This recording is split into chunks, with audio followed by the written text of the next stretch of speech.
यह वीडियो आप सभी के लिए बहुत ही महत्वपूर्ण होने वाली है, क्योंकि इस वीडियो में हम लोग सीखने वाले हैं कि प्रधानाध्यापक के पास छुट्टी के लिए आवेदन पत्र किस तरह से लिखा जाता है। देखिए, पत्र लिखना हम सभी को आना चाहिए, क्योंकि पत्र की कभी भी आवश्यकता पड़ सकती है। देखिए, माना कि इस समय मोबाइल की जमाना है, पत्र नहीं लिखना पड़ता है, लेकिन जब विद्यालय में हमें छुट्टी लेना होगा या फिर कुछ अन्य काम के लिए या फिर एग्जाम में पत्र लिखने को आ जाए, तो हम किस तरह से लिखेंगे, और वो भी सबसे अच्छे तरह से कि हमारा काम बन जाए और यदि एग्जाम में पूछा हो तो अधिक से अधिक नंबर मिल जाए। वही इस वीडियो में हम लोग सीखने वाले हैं। तो देखिए, पत्र लिखने में ना जो मुख्य रूप से बातें ध्यान में रखना होता है, पहले आप वह समझ लीजिए। तो देखिए, किसी भी पत्र को लिखने से पहले ना आपको यह समझना होगा या फिर उसको इस तरह से लिखना होगा कि एक तरह से लागे कि बहुत ही अच्छे से उसको सजा कर लिखा गया है। जी हाँ, पत्र लिखते समय मुख्य रूप से पत्र की सजावट पर ध्यान दिया जाता है कि पत्र को किस तरह से सजा कर लिखा गया है।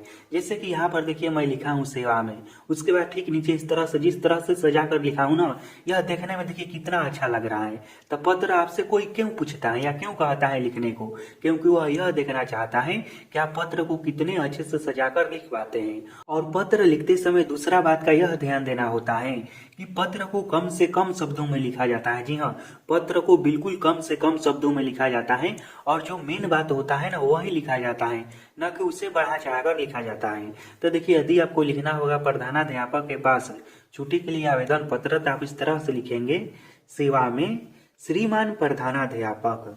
उसके बाद अपने स्कूल या कॉलेज का नाम, तो मैं यहाँ पर लिख दिया हूँ मध्य विद्यालय पटना। उसके बाद लिखेंगे द्वारा, यानी कि आपका जो यह पत्र है किसके द्वारा जाएगा, तो आपके वर्ग शिक्षक के द्वारा जाएगा। उसके बाद हम लिखेंगे महोदय। उसके बाद इस तरह से कमा, उसके ठीक नीचे से इस तरह से देखिए, यहाँ पर आपको क्या ध्यान देना है। देखिए, ऊपर वाला यह जिस तरह से मैं सजा कर लिखा हूँ ना, इसी तरह से आपको भी लिखना है। यदि कहीं पर भी आपको मिल जाए पत्र लिखने को, तो इसी तरह से सजा कर लिखना है। और यदि आप इस तरह से इसको सजा कर लिखेंगे ना, तो आपको बहुत ही अच्छा नंबर मिलेगा। उसके बाद इस तरह से लिखना है, सेवा में विनम्र निवेदन है कि कल मुझे पटना का चिड़ियाघर घूमने जाना है। यहाँ पर देखिए, आप पत्र लिख रहे हैं छुट्टी के लिए, तो आपको कोई कारण बताना होगा कि आप क्यों छुट्टी लेना चाहते हैं। तो यहाँ पर कोई ना कोई कारण देना होगा।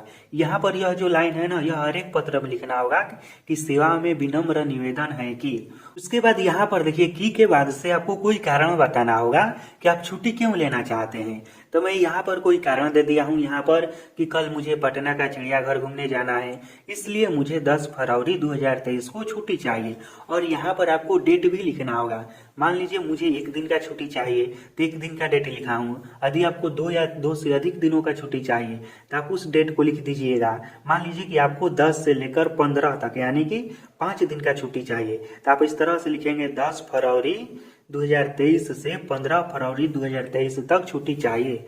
उसके बाद आप क्या लिखेंगे, इस तरह से लिखेंगे, अतः श्रीमान से विनम्र निवेदन है कि मुझे 10 फरवरी 2023 को छुट्टी देने की कृपया करें। इसके लिए मैं सदा आभारी रहूंगा या रहूंगी, अपने अनुसार लिख लीजिएगा। उसके बाद नीचे में लिखिएगा आपका आज्ञाकारी छात्र या छात्रा। उसके बाद अपना नाम, फिर वर्ग, फिर अपना क्रमांक, और अंत में दिनांक डाल दीजिएगा किस दिन आप लेटर लिख रहे हैं।